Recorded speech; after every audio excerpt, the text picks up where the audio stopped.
Olá, eu sou Alex. Estamos aqui novamente com mais um vídeo do canal para vocês. Os fundos imobiliários está sendo ultimamente uma classe de ativos muito procurada pelos investidores que querem obter uma renda passiva através de dividendos mensais. E com esse ciclo de queda da taxa Selic, os investimentos em renda fixa se tornam menos atrativos, fazendo com que os investidores olhem para a renda variável, através dos fundos imobiliários. Só que tem pessoas que ainda não conhecem a renda variável, em especial os fundos imobiliários. Elas querem começar a investir, mas ainda ficam indecisas, ficam confusas, sem saber o que olhar, o que analisar no fundo imobiliário antes de começar a investir. Então, pessoal, eu vou mostrar para vocês nesse vídeo 5 fatores importantes para ser analisado ao se decidir investir em fundos imobiliários, tá ok? Vamos lá então, logo após a vinheta.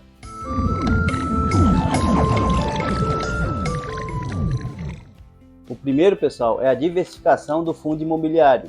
Nós temos que olhar se o fundo é multi-inquilino, monoinquilino, multi-imóvel ou monoimóvel. No caso dos fundos imobiliários de tijolos, procurar saber se esses fundos são multi-imóvel ou monoimóvel. Multi-imóvel, pessoal, são aqueles fundos que têm mais de um imóvel em seu portfólio. E monoimóvel, como o próprio nome já diz, são aqueles fundos que investem os seus recursos em apenas um ativo, ou seja, tem apenas um imóvel em seu portfólio. E eu trouxe esses dois exemplos para vocês verem. E o primeiro exemplo que eu trago para vocês é o KNRI 11. É um fundo imobiliário de tijolo no segmento híbrido, tá? É um fundo imobiliário bem antigo já, ele teve início em 2010, tá bom? Então ele é um fundo bem diversificado, como a gente vai ver aqui, ó. Tá? Aqui fala, o fundo possui mais de 95 inquilinos, trazendo assim uma diversificação para o seu portfólio. E esses inquilinos são em diversos setores, como a gente vê aqui, ó. É serviço 10%, financeiro 9%, comércio 25%, engenharia 2%, indústria 42%, logística 3%, tecnologia 7%, entre outros, né? E tá aqui em 2%. E aqui embaixo a gente vê, ó, 12 edifícios corporativos, tá? Lajes comerciais e 8 galpões logísticos. Um total de 20 imóveis com 690.942 metros quadrados de ABL, tá? E aqui tem, ó, todos os edifícios que ele tem, tá? No estado de São Paulo, em Minas Gerais e Rio de Janeiro. São edifícios e o centro de distribuição, os galpões logísticos. Então, como a gente pode ver, é um fundo imobiliário bem tranquilo, né, pessoal? Traz segurança para a gente, pois se der algum problema em algum dos inquilinos, ficar inadimplente, tem os outros, né, para pagar os aluguéis. Tanto também com os imóveis, né? Aqui a gente tem vários imóveis, né? Tanto lajes comerciais, né? Edifícios corporativos, como galpões logísticos. Se der algum problema em algum, tem os outros também que vão continuar pagando aluguel para o fundo. Tá ok? E o segundo exemplo que eu trago para vocês, pessoal, é esse aqui, ó, PQAG11. Tá? É um fundo imobiliário também do setor de logística, tá? Só que ele é um monoativo e um monoinquilino, tá? Ele é administrado pela ED Investimentos. Como a gente pode ver aqui, ó, carteira de imóveis, né? Ele tem apenas um imóvel, área construída 63.605,67 metros quadrados, vacância zero, né? Mas aí a gente vê, né? Um inquilino só, vacância zero, tudo bem. Mas e se der problema desse inquilino, né, pessoal? Aí que tá o problema, né? E aqui ele fala locatários. O imóvel é um ativo monousuário desenvolvido para a locatária Natura, empresa do setor de cosméticos, ok? E ainda existem fundos, pessoal, multi-imóvel, mas só que monoinquilino. Eu vou trazer um exemplo aí para vocês verem. É esse aqui, pessoal, o BBPO11, tá? Ele também é um fundo de lajes corporativas, tá? Teve início também, é antigo, teve início em 2012, tá bom? É administrado pela Bem Distribuidora de Títulos e Valores Imobiliários Limitada. Só que ele é um fundo multimóveis mais monoinquilino. Como a gente vê agora no seu relatório gerencial, ele fala aqui, ó. O fundo foi criado com o objetivo de adquirir agências e centros administrativos do Banco do Brasil para alugá-los ao próprio Banco do Brasil. Como a gente pode ver aqui no seu portfólio, a distribuição geográfica, né, é muito boa aqui, né? Tem bastante estados do Brasil, ó. A gente pode ver, né? Tem bastantes agências do Banco do Brasil. Aqui também, ó, a distribuição por receita aqui, né?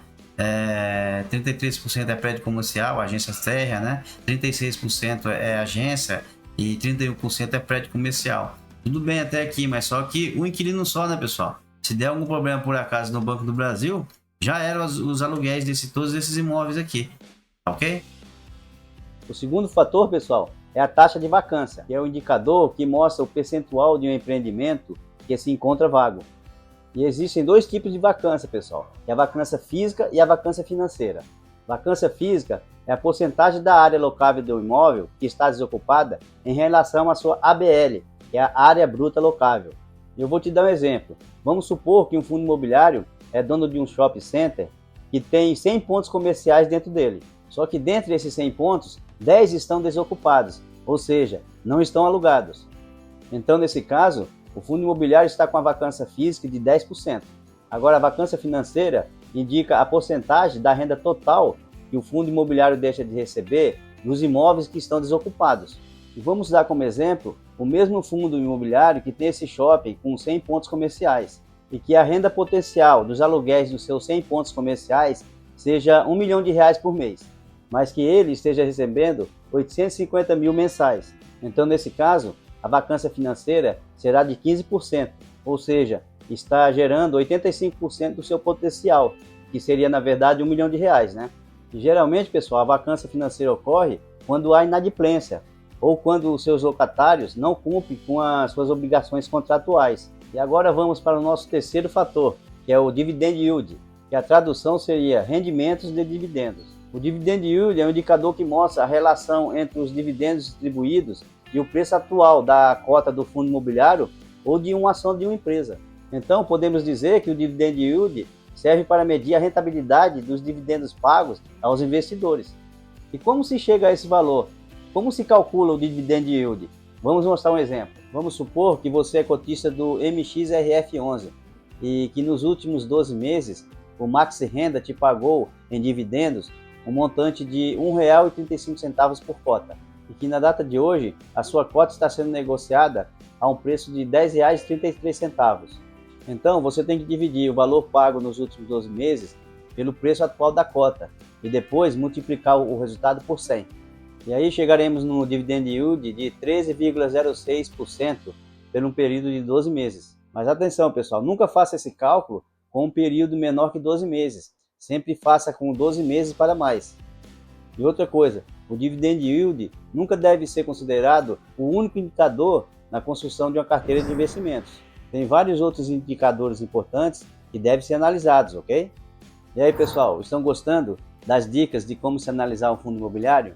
Então eu acho que eu já mereço aquele like, né? A inscrição no nosso canal, o compartilhamento desse vídeo, ativação do sininho para começar a receber os novos vídeos do canal, né? O seu comentário no final do vídeo, né? Porque essas ações, pessoal, é muito importante para nós. Faz com que o YouTube reconheça que nosso conteúdo é relevante e entregue nossos vídeos a mais pessoas, e assim fazendo o canal crescer, tá ok? Então agora vamos para o fator 4, que é a liquidez. E a liquidez nada mais é, pessoal, do que a facilidade ou a dificuldade, né, que se tem de negociar um ativo em bolsa de valores. Ou seja, a capacidade que se tem de se converter os ativos em dinheiro. Então, quanto maior a liquidez de um fundo imobiliário, mais facilidade você tem de comprar ou vender as suas cotas. E agora eu vou dar esses exemplos de um fundo imobiliário com bastante liquidez e outro com pouca liquidez. E um bom exemplo aqui de um fundo imobiliário com uma boa liquidez média diária, pessoal, é o XPML11. É um fundo imobiliário do setor de shopping centers. A gente vê aqui embaixo, ó, no campo de liquidez média diária, ele tem 11.145.784,03 negociações diárias, tá? Então, é um fundo que a gente entra e sai a hora que quiser, sem nenhuma preocupação. E um exemplo agora de um fundo imobiliário com baixa liquidez, pessoal, é esse PQAG11.